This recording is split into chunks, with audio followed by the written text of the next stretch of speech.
Something about the panic attacks and the lack of sleep deprivation. I had noticed well before, well, maybe not. I think my first panic attack was on a plane flight. And that was with the gallbladder problems I was having. But it felt like it was my first time ever on a plane. I'd been on a plane before. It was after that I had noticed that I was going to bed later than everyone else and waking up earlier than everyone else.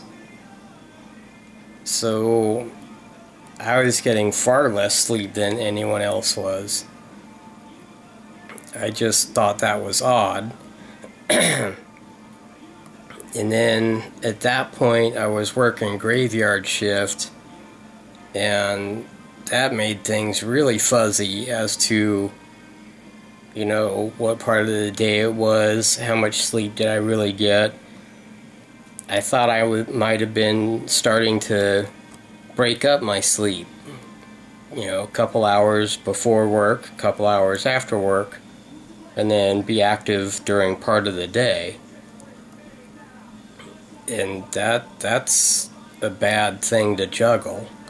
But I think I was able to do it because I wasn't sleeping.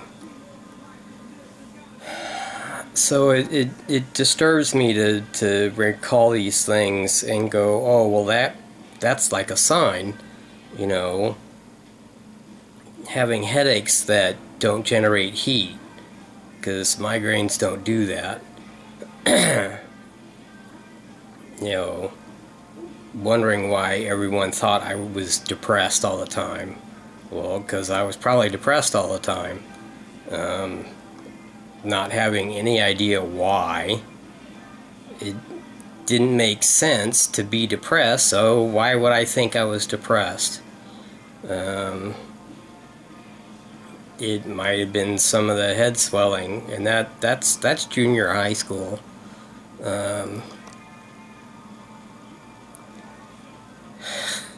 So I think I'm in the depression part where I'm trying to make myself cry and release some of those tears or oil or whatever the fuck it is that's coming out of my face when that happens.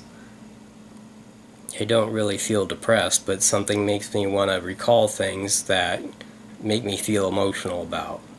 And again, it doesn't have to be depression, it could be joy too. And I think I mentioned before too that might also be me practicing how to feel, because I haven't done a whole lot of that. Probably thankfully so. Very thankfully so.